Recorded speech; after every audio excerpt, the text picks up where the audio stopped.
Boa noite. Boca Livre de hoje, entrevista Ricardo Cristiano Ribeiro, presidente do Botafogo, nosso querido time aqui de Ribeirão Preto, que nos deu a honra de estar aqui presente no Boca Livre. Para me ajudar na entrevista, José Fernando Chiavenato, jornalista, diretor de jornalismo da TV Tati e que nos acompanha neste programa. Queria lembrar a todos que o Boca Livre, todas as quintas-feiras, vai ao ar na TV Canal 20, na nossa TV Canal da Cidade, e aos domingos às 21 horas. Boa noite, Ricardo. Boa noite, José Fernando. José Fernando, por favor. Vou começar pelo Ricardo. Ricardo, você já foi presidente nacional do PTB, já foi presidente do Botafogo e volta agora para assumir de novo o Botafogo numa pindaíba danada, que o Botafogo nunca passou uma fase tão negra como agora. Você nasceu para o poder? Como é que é? Antes de você falar, ele até sugeriu que a gente tivesse trazido aqui uma cruz, né? Para ele já sair daqui do estúdio carregando ela. Mas a palavra é sua, Ricardo. É o seguinte, eu acho que na vida da gente a gente tem certos momentos que a gente gosta de enfrentar um desafio. Eu confesso a você que esse realmente é o maior desafio que eu estou enfrentando. Maior do que ser deputado federal, maior do que ser presidente nacional do PTB, eu acho que é um desafio muito grande. Porque realmente, na atual situação que o mundo todo, que está acontecendo no mundo todo, especialmente no Brasil, essa globalização, enfim, essa mudança total na economia, essa série de coisas, você dirigir um clube nas condições em que se encontra o Botafogo realmente é um grande desafio. Mas eu acho que estou topando esse desafio. Você vai pegar uma pedreira para frente, sabe disso? O Botafogo é um time que deve, não sabe se vai pagar porque não tem dinheiro. O elenco, em termos de qualidade técnica, é reduzidíssimo. Tem um patrimônio que é o campo, mas deve também para todo mundo, inclusive as ações na Justiça do Trabalho, um negócio violento. Realmente não vai ser muito fácil você conciliar o acesso à divisão maior do futebol com um saneamento, vamos dizer, que terá que ser feito no Botafogo. Mas eu acredito que tudo na vida é questão de trabalho. Você só consegue algum objetivo se você trabalhar. Eu estou com vontade de trabalhar, tenho tempo disponível para trabalhar só para o Botafogo. E ontem, na reunião que teve no Conselho, eu senti uma coisa que há muitos anos eu não via no Botafogo.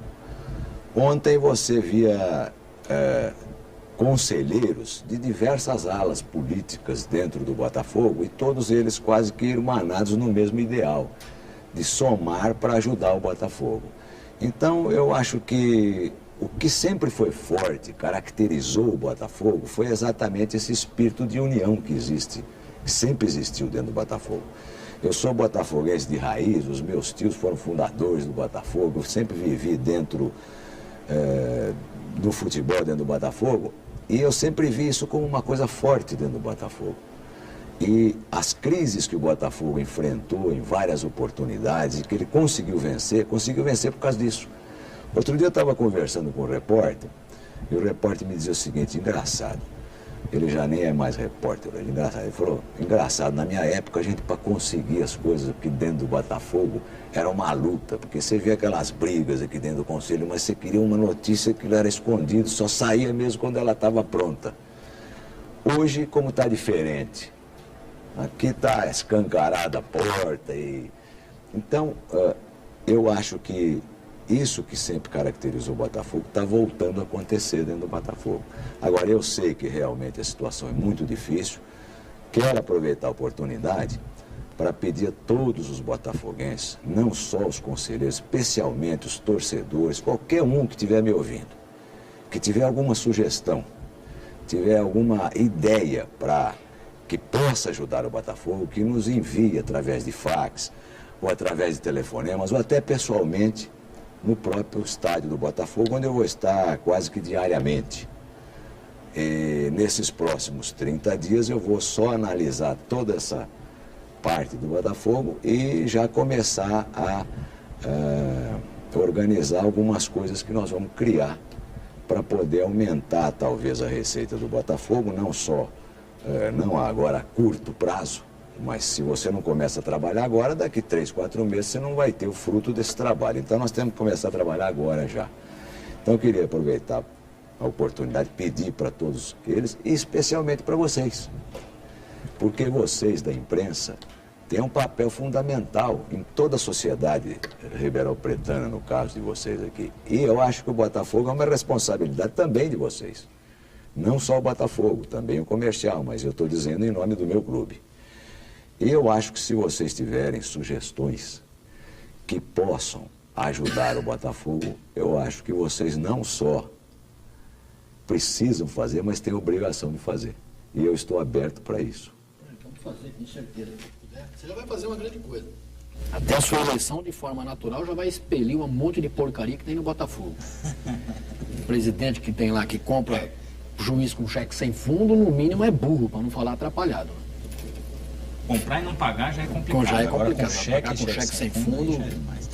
Mas ó, o perigo dessas dívidas, qual que é a dívida do Botafogo, Ricardo? Olha, já dá para ter uma ideia do tamanho da cruz? Eu não gosto de falar em dívida, porque essas dívidas vão ser analisadas ainda pelo Conselho Deliberativo do Botafogo, que é o órgão... Fazer uma auditoria? É um órgão encarregado de fazer análise do balanço, de aprovar o balanço, ou pedir esclarecimentos e tudo. E eu gostaria que essa transição dessa diretoria para mim não fosse traumática, porque isso não vai prejudicar a mim e nem vai prejudicar o clube. Então eu estou me empenhando o máximo que eu posso, no sentido de que a gente faça uma transição pacífica. Mas nesse inteirinho ainda o Conselho se reúne para aprovar essas contas.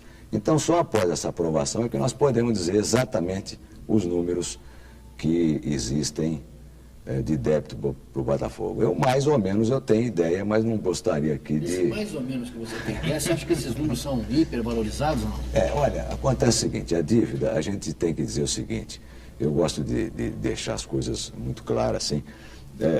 Existem dívidas que realmente são desse presidente e foram feitas nessa diretoria, mas existem algumas dessas dívidas que são dívidas de passado, de várias administrações passadas e que vieram agora com essa nova estruturação da política brasileira, de um modo geral. Você sabe, antigamente, problema de NPS, fundo de garantia, essas coisas eram quase que se trocava com prestação de serviço, enfim, se fazia. Hoje não, hoje realmente você tem que andar direitinho. Então o Botafogo está se organizando para isso e é evidente que tem que fazer essas composições. Então algumas dívidas, elas estão solucionadas assim. São dívidas, mas são dívidas que já estão com parcelamento autorizado e, portanto, existe aquela receita futura que está comprometida.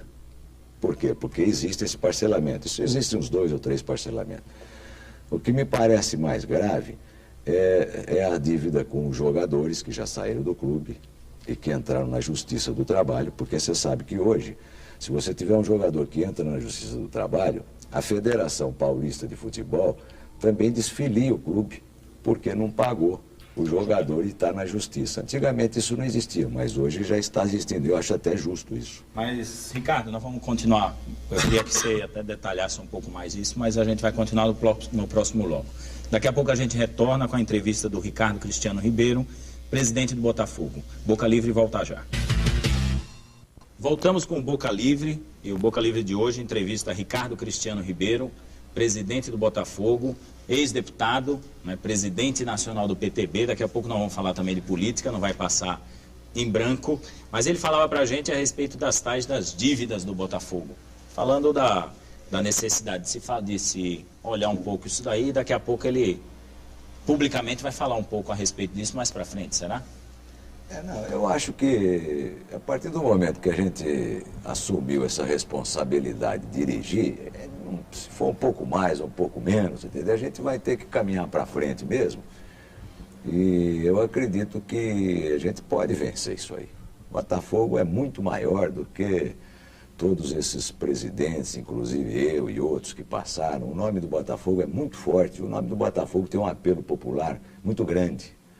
De sorte que eu tenho esperança de que a gente saia bem dessa fase que nós nos encontramos hoje. Agora, um time de futebol, notadamente os times pequenos do interior, diminuindo o Botafogo, tenho o maior orgulho de ter nascido na Vila Tibério, sou conselheiro do Botafogo. Mas todo time de futebol que se preza tem dívida. Agora, eu acho que muito mais importante do que dívidas é ter os recursos. Onde você espera, Ricardo, buscar recursos? Os times grandes, por exemplo, têm parcerias. O São Paulo com a Bombril, o Corinthians com o Excel, o Palmeiras com a Parmalat, já interferindo, inclusive, na estrutura de comando da equipe. Você espera fazer esse tipo de parceria? Onde você espera buscar recursos? Eu acho que essa parceria é extremamente importante.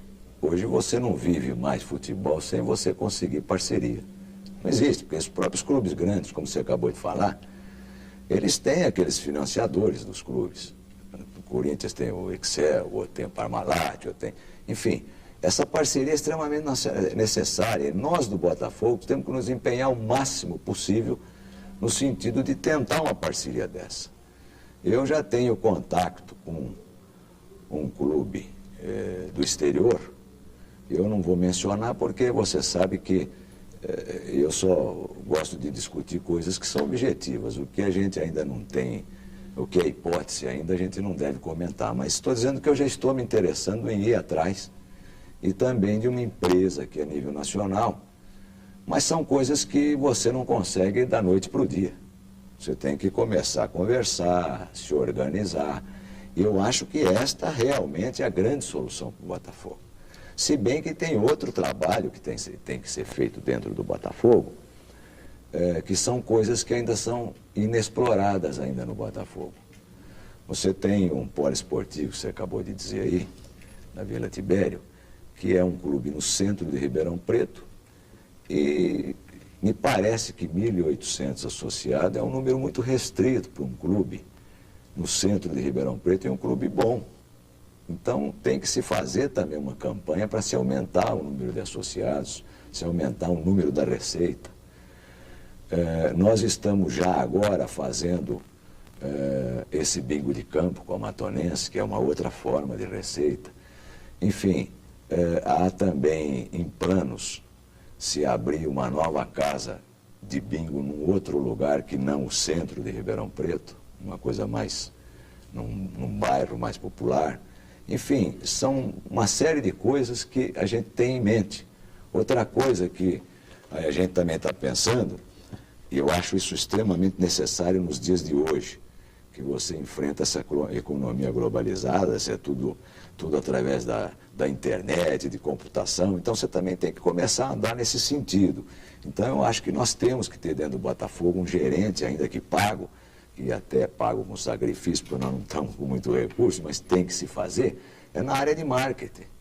Porque você vê ontem, alguns conselheiros foram lá ali no corredor do Conselho do Botafogo, falaram, olha, eu não sabia que o Botafogo tem um dos 50 maiores estádios do mundo.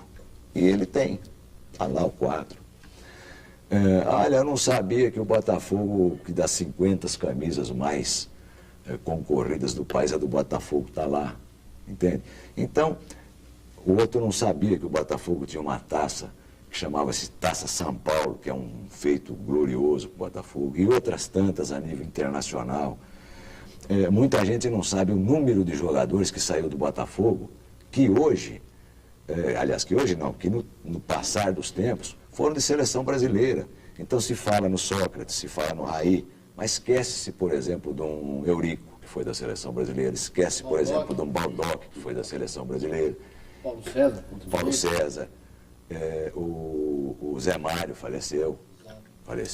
Então, isso tudo eu acho que tem que ser divulgado. Quando você fala de empresas, a gente teve a oportunidade de falar aqui, pelo menos com o Gilberto Magione, né, que estava presidente da CI, até que ele fez aquela proposta de juntar os dois clubes, que parece que não foi muito bem aceita, mas uma das coisas que eu achei importante que o Gilberto colocou foi o seguinte: qualquer empresa, quando vai colocar recursos numa parceria dessa, que ela tem intenção de associar o seu nome à empresa, não necessita também esse trabalho que, pelo que me parece, se propõe a fazer, que é de profissionalizar um pouco a estruturação do Botafogo, ou seja, ter uma coisa profissionalizada, ter alguém que cuide de marketing, ter uma preocupação de arrecadação, de equilibrar as contas. E eu queria associar essa pergunta com outra coisa.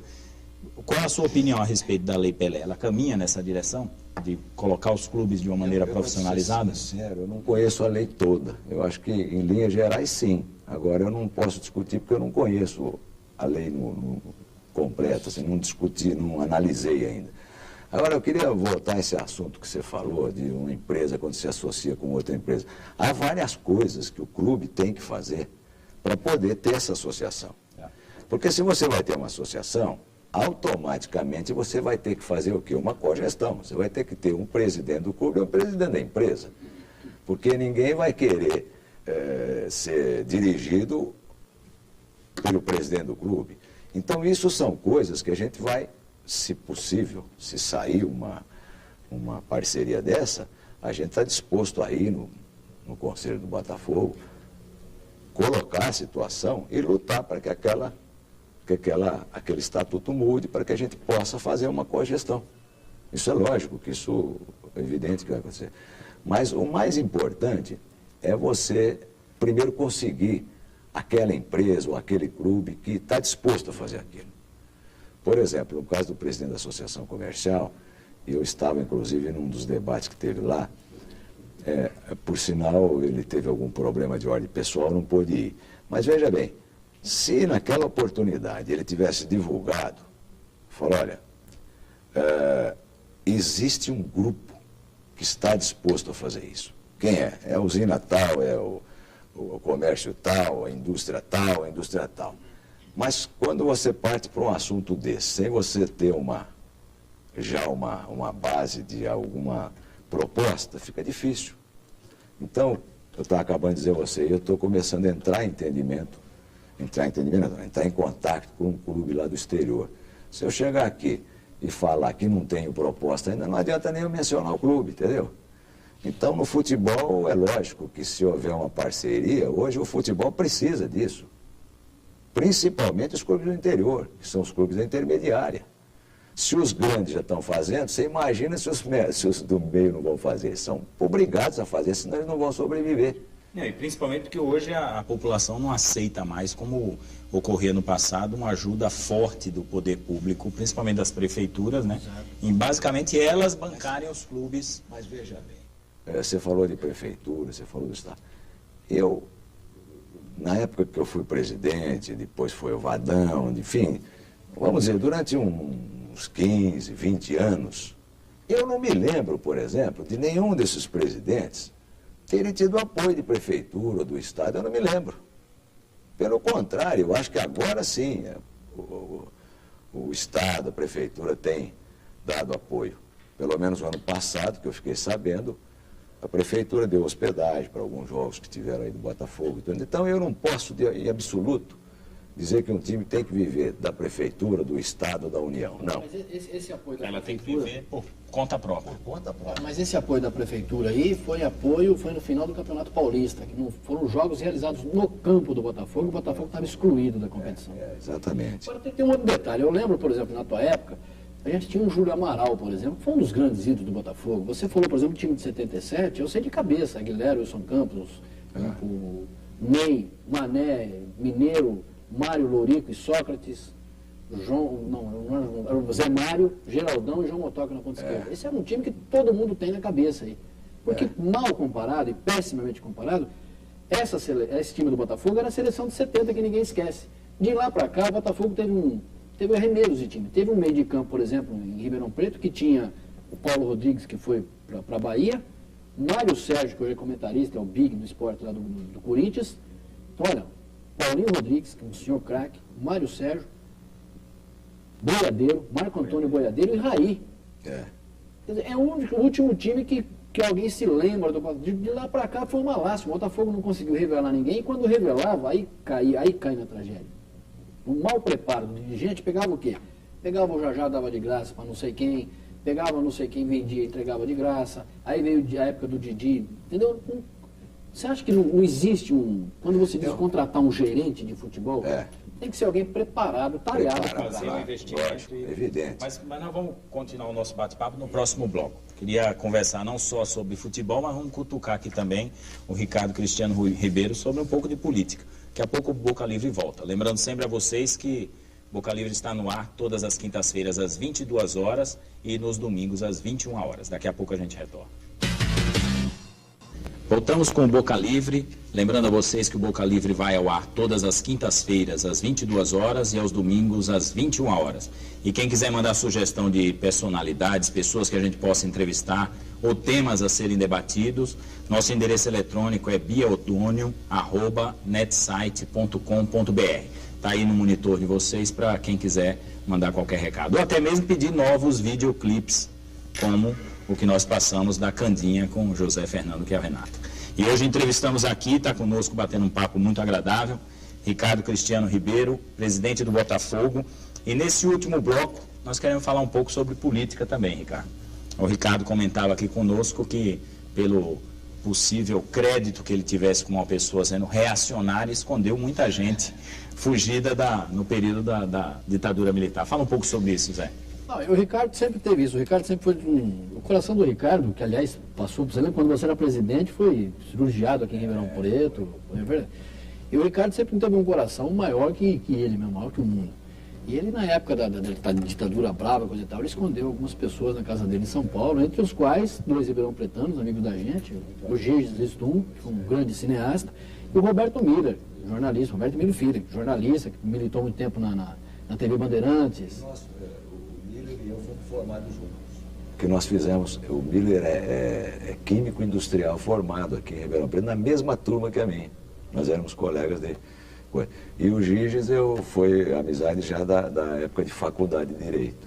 E como é que foi esse lance, Ricardo? De repente... Não, é que eu tinha naquela época um apartamento em São Paulo, entende? E eles dois estavam sendo caçados, procurados. E então eu falei, olha, tem um lugar que eles não vão te procurar. Só depende de vocês confiarem em mim. Eu falei, não, vamos lá e tal. Era um apartamento que eu tinha em São Paulo, mas que eu não usava, porque eu estava morando em Ribeirão Preto. Eu falei, olha, lá vocês podem ir tranquilo, porque naquela época ou você era reacionário ou você era comunista, né? Não tinha gente do meio, assim, não tinha, né? Não tinha. Então lá vocês podem ir à vontade, que lá é de reacionário. Quando você chegar na porta, o porteiro já vai falar, esse cara é reacionário. Já dá um álibi perfeito. Uma credencial. Então foi uma época de muito exagero, né? Naquela época da Revolução, houve muito abuso, lamentáveis, né? E que, graças a Deus, hoje já não está mais assim. Mas você teve uma passagem engraçada quando você achou o Giges atrás de um carro, né? Ah, é? Estava se escondendo. É, porque eu vinha na São João e eu estava do lado de lá da São João, mas ele já estava hospedado lá, já estava vivendo lá no apartamento dele e o Miller. E ele me viu, eu não sei se como deu impacto assim, ele já logo imaginou reacionário, né? Ele se escondeu embaixo do carro. Depois é que ele lembrou que ele estava no meu apartamento. Né? Ficou com medo de você ficou entregar assim, assustado, né? Olha, Ricardo, uma vez político, sempre político. Você perdeu o encantamento com a política, não pensa mais numa carreira. Você foi deputado federal, foi presidente do PTB nacional. Você está afiliado a um partido político? Não estou. Eu realmente até ia me filiar a um partido político, mas agora com essa minha posição frente ao Botafogo, evidentemente que não tira qualquer possibilidade de qualquer eventual candidatura. Porque, como você falou, o Botafogo hoje precisa de alguém com tempo exclusivo. Você precisa ali trabalhar 24 horas. Então eu eu digo com certeza, de que eu não serei candidato a nenhum cargo legislativo nas próximas eleições. Isto é, nas eleições do ano que vem. Isso não impede de amanhã, no futuro, daqui 3 ou 4 anos, quando eu já não estiver mais na presidência do Botafogo, às vezes pode coçar um pouco e a gente voltar, mas por enquanto não. A presidência do Botafogo você já estipulou como passageira nessa tua fase de vida? Não, eu quero fazer esses 2 anos no Botafogo para ver tudo que eu posso fazer para o Botafogo, que eu acho que é a última contribuição que eu posso dar para o Botafogo. Até porque eu acho que o Botafogo tem que preparar jovens, gente nova. O Botafogo nesses anos perdeu muita gente jovem. Eu citei um caso ainda na própria imprensa. Ontem o meu neto, de 8 anos de idade, foi comigo lá na reunião do conselho, e eu, à tarde, ele me ligou e falou: "Vô, eu quero uma camisa para ir lá com a camisa do Botafogo." E eu mandei procurar em todas as casas de Ribeirão Preto, não tem uma camisa para vender do Botafogo, entende? Então perdeu muito. Então o Botafogo tem que começar a trabalhar agora nas escolas, nessa meninada que vem vindo. E eu quero ver se estimulo também essa juventude, que está muito desestimulada para o futebol, para que no futuro o Botafogo tenha na sua direção pessoas mais jovens. Pessoas que têm. Exatamente. Eu acho que isso daí também é uma coisa que eu posso preparar o Botafogo para isso. Mas voltando para a política, dos partidos políticos que tem hoje aí, quais que o Ricardo teria mais afinidade? Eu fui do PTB, entende? Eu fui convidado para entrar no PTB pela... Por que saiu? Eu saí porque houve muita divergência. Teve uma ocasião que nós tivemos que romper com o governo naquela época. Porque a verdade é que o PTB naquela época, a grande verdade é essa, ele fazia uma espécie de meio de campo entre o governo e a oposição. E o Tancredo Neves não podia jogar o PMDB em alguma votação do governo, porque ele perderia toda a chance de amanhã se candidatar à presidência do Brasil. Então ele ficava naquela postura de que era de esquerda. Mas na realidade ele também tinha medo de certas posições, então ele jogava a gente para fazer essa posição, porque, eu não sei se vocês lembram, naquela época tinha o problema do fechamento ainda. Então ficava com muito medo de fechar. Né, de fechar. Então teve muitas ocasiões que foi muito difícil para o PTB, mas ele conseguiu, de uma certa forma, levar a coisa para frente, e houve realmente abertura, e o processo caminhou e tal, e alguém tinha que se sacrificar. Entre sacrificar o Tancredo, sacrificou-se o PTB naquela oportunidade. Mas daí para frente, o PTB meio alinhado com o governo, o que acontece? Teve uma hora que nós tivemos que romper. E eu rompi, fiz uma reunião com os deputados e tal, e rompi com o governo para me desligar do governo. Foi naquela era que começou a haver muito escândalo dentro da Cobal, porque tinha gente do PTB lá dentro. E nós abrimos, a direção do partido abriu muitos inquéritos policiais, foi processo, foi gente presa e uma série de coisas. E então, naquela oportunidade de se desligar do governo, o que aconteceu foi que fizemos a reunião e no dia seguinte de manhã ninguém tomou conhecimento daquela reunião. Aí eu então falei: bom, agora não me resta outra saída que não sair do PTB. Quer dizer, o partido tomou a decisão de romper com o governo e não efetivou. No dia seguinte voltou atrás.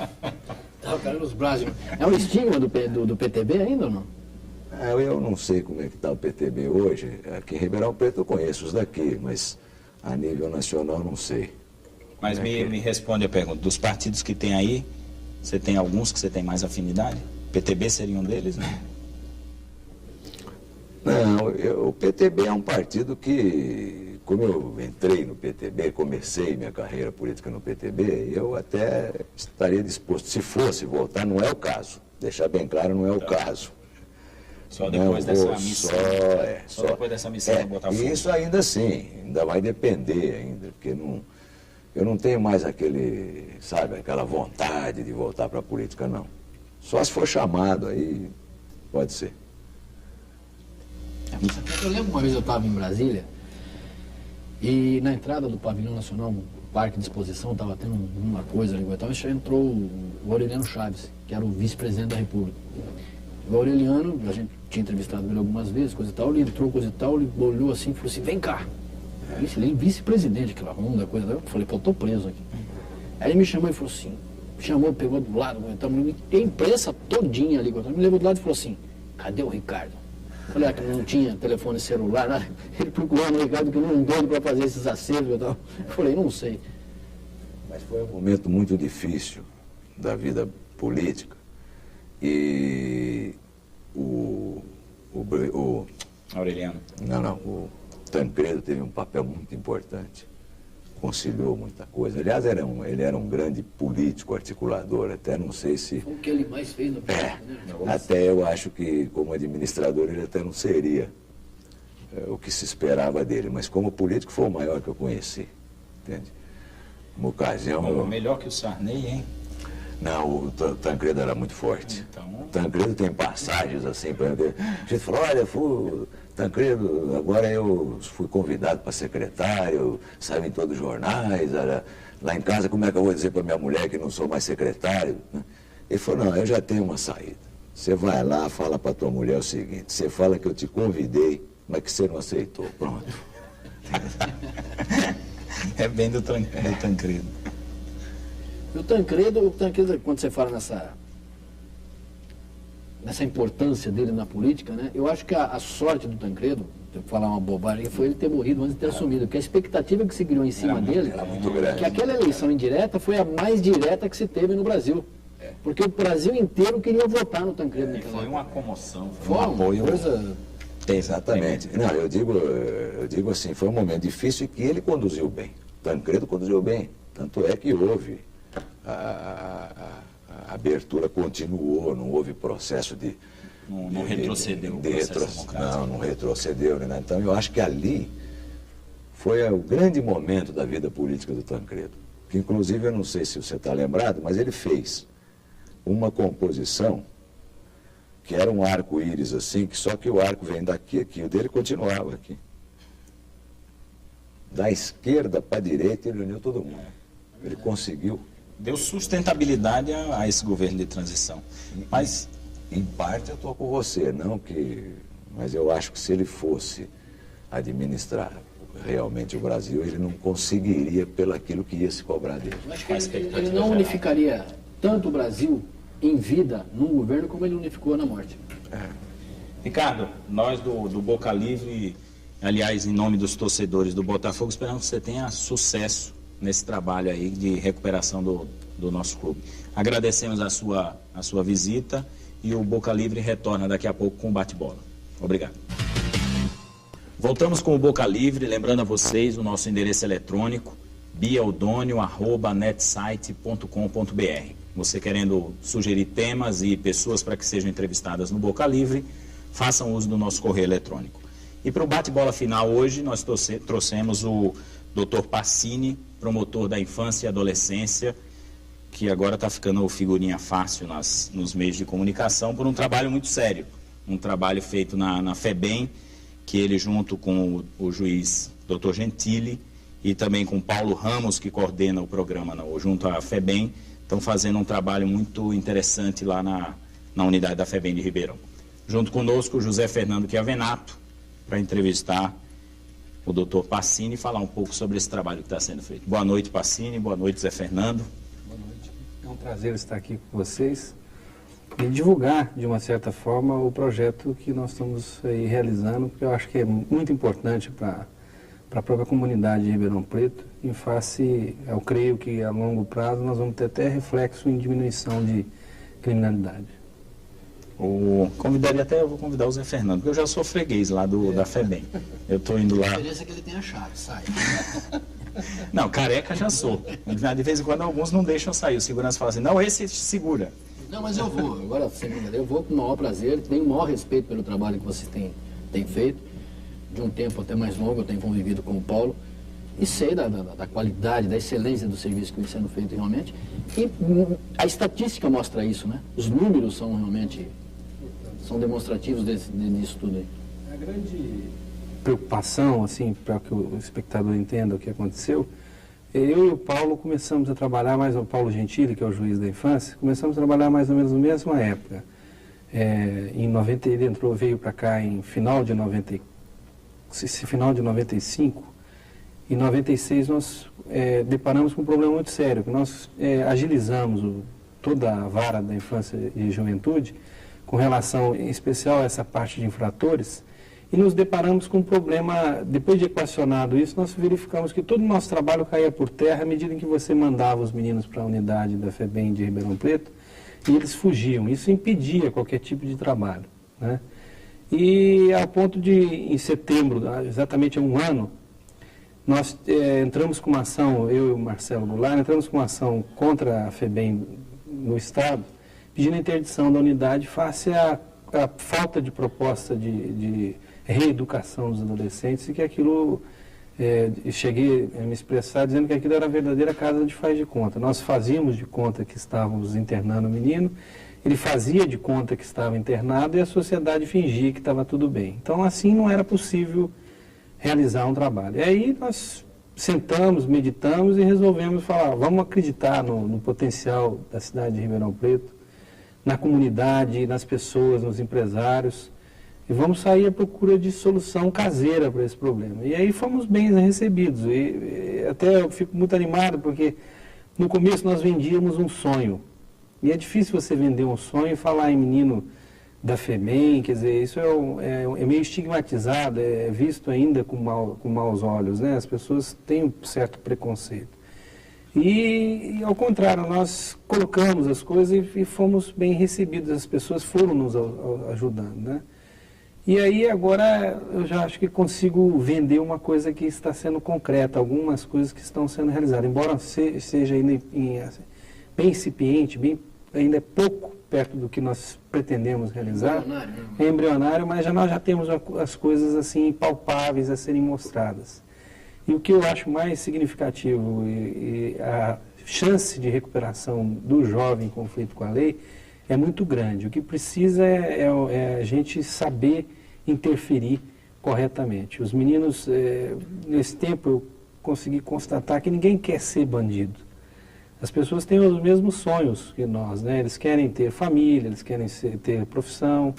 Acontece que as coisas, de repente, se fecham para esses meninos e eles não têm alternativa porque vivem à margem da sociedade e ao lado de pessoas que querem corrompê-los, né? Então é muito difícil eles terem uma perspectiva dentro desse quadro. Não, mas... no ambiente que eles convivem, acabam não tendo qualquer horizonte para um adolescente ou uma criança no meio da pobreza e da miséria que quer almejar, vendo com todas essas informações, né, tênis e oportunidades e não sei o que, uma arma na mão e ele vai ficar poderoso. Vai ficar poderoso. Essa é a grande celeuma. E vendo muitas vezes o pai recebendo, sei lá, 200, 300 reais por mês e ele tira isso por uma semana, né, trabalhando no tráfico. O grande problema da FEBEM, e não só em Ribeirão Preto, mas de um modo em geral, casas do tipo de FEBEM, não é o problema interno. O problema interno começa aqui fora. Porque você tem que preparar e devolver essa molecada para a sociedade aqui fora. Quer dizer, você, além de preparar essa molecada, fazer uma reeducação, você tem que repreparar, repensar essa sociedade aqui fora. Mas veja que coisa interessante. Eu acho que depois que nós temos interferido nisso, e o Paulo Ramos, o Gentili, nós discutimos isso. Não existe uma técnica adequada. Todos estão em aprendizado. E existe a psicoeducação, algumas coisas que nós estamos tentando implantar lá dentro, que vem do Canadá, que lá existe uma escola de educadores. Mas nós não temos uma técnica adequada e perfeita para mexer com isso. Quer dizer, nós vamos aprender errando em alguns aspectos. Mas o que é mais importante, o que eu acho básico, é o seguinte: primeiro, você tem que ter condições de trabalhar o adolescente. Então, você tem que contê-lo, porque senão você não pode trabalhar. Se aquilo continuasse sendo uma casa de faz de conta, não haveria como você trabalhar. Segundo, você tem que interferir durante o processo de internação, criando perspectivas para ele quando ele sair no mundão, dentro da expressão que eles mesmos usam, os meninos usam. E depois, que eu acho que é a mais importante, é acompanhar esses meninos na parte externa. Daí o projeto contempla a figura do patronato. E até estava falando isso com o Paulo Ramos agora, um pouquinho antes de iniciar o programa.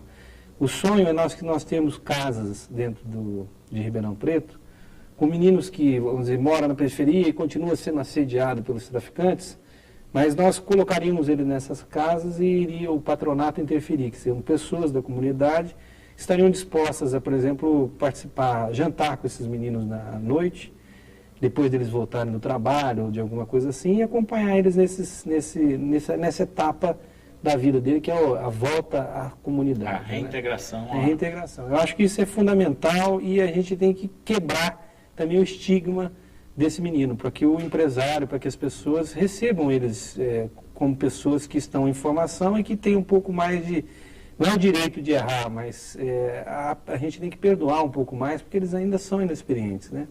E se nós conseguirmos mostrar para o menino que ele tem aí uma certa, para as pessoas, que ele pode investir nesse menino, nós estamos investindo em segurança, nós vamos criar um mundo melhor para a gente, eu acho que... Vou dar 10 segundos para fazer um comentário. Quando você disse que não tem técnica, estão aprendendo junto, eu acho que nesse caso, quando se trata de reeducar o menor, readaptá-lo à sociedade, e a própria sociedade ser readaptada para ele, existe técnica. A melhor técnica que existe é a boa vontade. Boa vontade, é o amor, é o respeito ao próximo, né? E, digamos assim, tratar com um pouco mais de carinho aquelas pessoas que nada tiveram, né? Que esses meninos, eles chegam a tal situação por falha do próprio Estado, por falha da sociedade, né? A marginalização é que faz são tão isso. vítimas quanto a sociedade, né? Eu acredito que sim, eu acho que... Com certeza. Ficam meninos agressivos. Né? Pacini, a gente volta daqui a pouco, no próximo bloco, para continuar batendo um papo sobre essa questão. Uma questão que interessa a todos nós e muitas vezes se fala em segurança só com aumento de policiais e com repressão e muitas vezes esse trabalho é mais fundamental do que qualquer outro. Daqui a pouco a gente retorna com o Pacini e com o José Fernando Chiavenato. Daqui a pouco. Voltamos com o Boca Livre, lembrando sempre a vocês que o Boca Livre está no ar às quintas-feiras, às 22 horas e aos domingos, às 21 horas. Hoje nós estamos entrevistando o Dr. Pacini, promotor da infância e adolescência, que está aqui conosco falando um pouco sobre uma experiência que já está sendo reconhecida em vários lugares. A mídia tem dado espaço a respeito disso como um trabalho exemplar, um trabalho que está dando resultados no tratamento dessa questão, principalmente do menor infrator.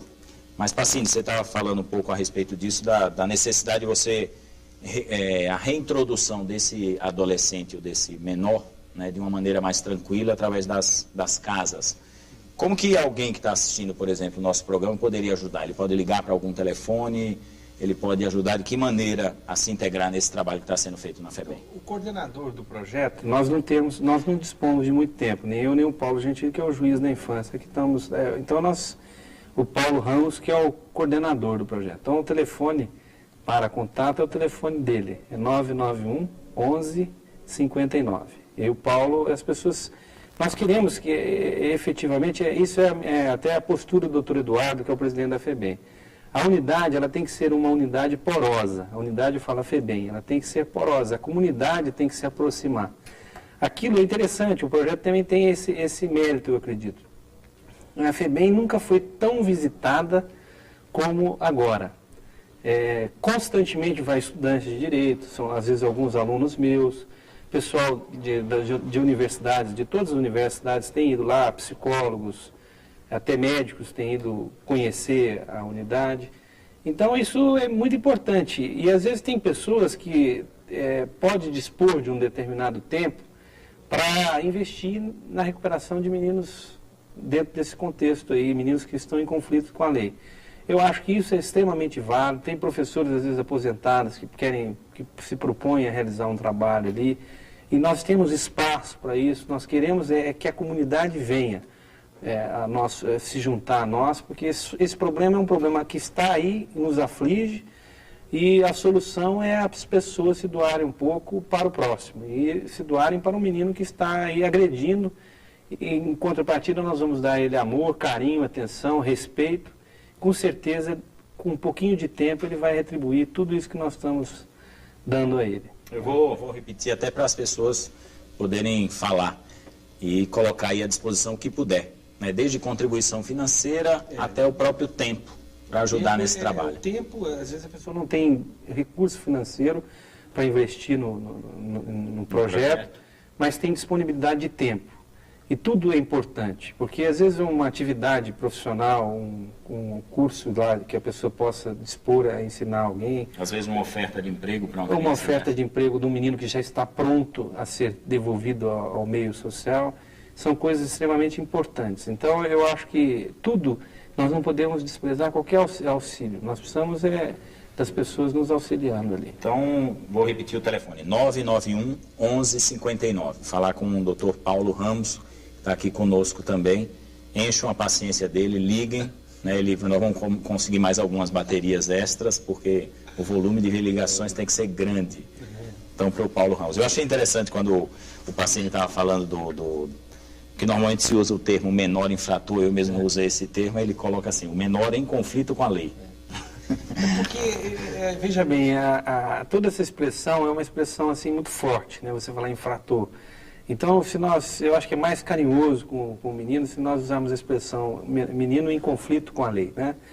E até o código atual, o Estatuto da Criança e do Adolescente, ele procura tirar, essa foi uma preocupação das pessoas que elaboraram o código, assim, de afastar a expressão menor infrator. Porque é uma forma de você já condenar a priori. Você já cria se você já cria uma situação meio difícil para o menino. Deixa eu, ainda pegando o menor em conflito com a lei, a repórter Flávia Borges, da TV Tati, entrevistou, comecinho de setembro, ela entrevistou um menino, 16 anos, preto, pobre, e obviamente desassociado da família, nem sabe se tem família.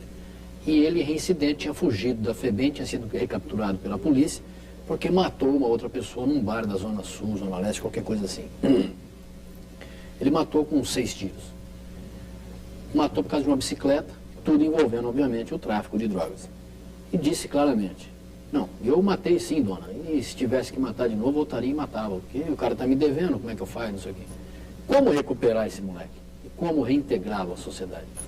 Olha, nós trabalhamos com... É o Rogério, né? O Rogério? Não é o nome dele? Não lembro. Não tem nome. Eu sei que acontece o seguinte, nós trabalhamos com adolescentes extremamente violentos. Mas dentro dessa estrutura toda, há adolescentes que têm condições de ser perfeitamente recuperáveis. Há alguns que já o envolvimento dele com a criminalidade é muito acentuado. Mas nós não podemos, em hipótese nenhuma, desprestigiar essa possibilidade de recuperação. Eu trabalhava com dados um pouco, vamos dizer, hoje eu trabalho com, a minha expectativa superou, né?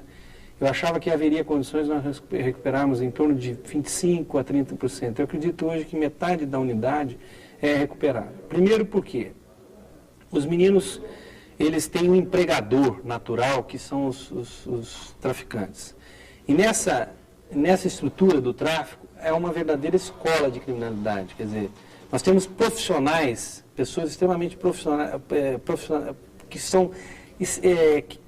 capazes de seduzir o menino com poder, dando a ele arma, dando a ele dinheiro, dando a ele poder dentro daquele grupo que ele vive, e esse menino fica extremamente volúvel às influências de adultos, não é isso?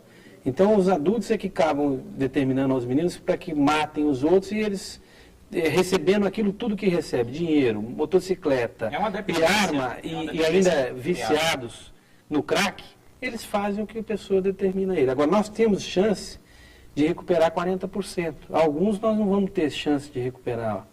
Quer dizer, tem meninos que já estão totalmente corrompidos, mas nós temos que investir. Porque se nós conseguirmos diminuir ou recuperar 50%, é um número extremamente... São 50% a menos de pessoas violentas que vão estar no seio social, entendeu? Ou seja, se você não fizer nada, 100% você não consegue recuperar. Eu acho, por exemplo, o número de 40% é um número fantástico, eu acho um número bastante proveitoso, bastante rentável. Mas você fala, por exemplo, da importância da droga, né, do tráfico de drogas. Mas existe uma droga muito pior, que é o alcoolismo. E se você andar em qualquer boteco da cidade, qualquer bar, não quero citar exemplos aqui, mas qualquer bar, desses bares aqui da Presidente Vargas, das avenidas todas, lá, abertamente, flagrantemente, menores são servidos de bebidas.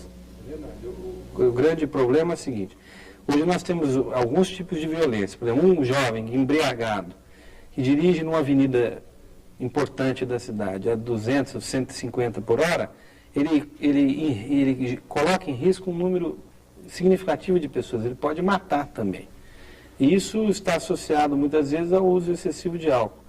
Nós temos tentado, na FEAPAN houve um trabalho intenso na Vara da Infância e Juventude, da promotoria, com relação ao uso indiscriminado de bebida alcoólica naquele recinto.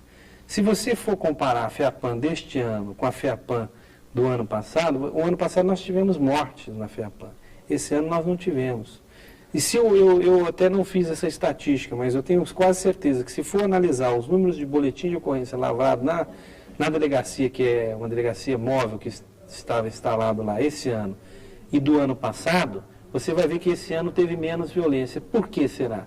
Porque a ação do juiz da infância, do promotor da infância ali foi tão efetiva, proibindo a venda de bebidas alcoólicas a menores, que a violência diminuiu. Então não é só o tóxico que gera toda essa violência.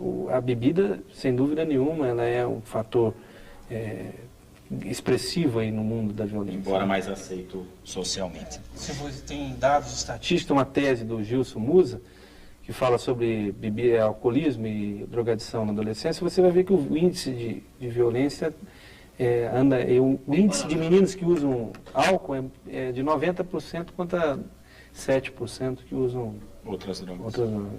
Mas, Mas, Pacini, a equipe do Boca Livre queria desejar sucesso ao trabalho seu, do juiz Dr. Gentili e do Paulo Ramos, e que a gente consiga aí estar contribuindo para que outras pessoas possam ajudar a esse projeto. Eu que agradeço, viu, Dona, porque você já ajuda lá bastante, você tem sido extremamente importante para a gente ali. A Codasp, né, que você trabalha ali, tem emprestado os tratores para realizar obras. Então eu acho que eu quero que a comunidade venha se associe a nós, para que nós possamos interferir bem nesse problema aí, que é sério, né? Parabéns a vocês. Bom, o Boca Livre fica por essa semana. Agradecemos aí a todos, ao José Fernando, volto a insistir, a TV Tati, que libera o José Fernando para que possa estar conosco dividindo aqui o Boca Livre. Onde tem ar-condicionado no estúdio. Onde tem ar-condicionado. É uma empresa rica. Nós estamos pedindo para o Chaim. É brincadeira. Aqui vamos falar sério. Aqui o pessoal do Caim podia providenciar um ar-condicionado. Isso é culpa do Fernando Cachaça. Mas vamos lá, aquela figura folclórica que você já conhece. Um abraço a todos e até a próxima semana. O Boca Livre fica por aqui.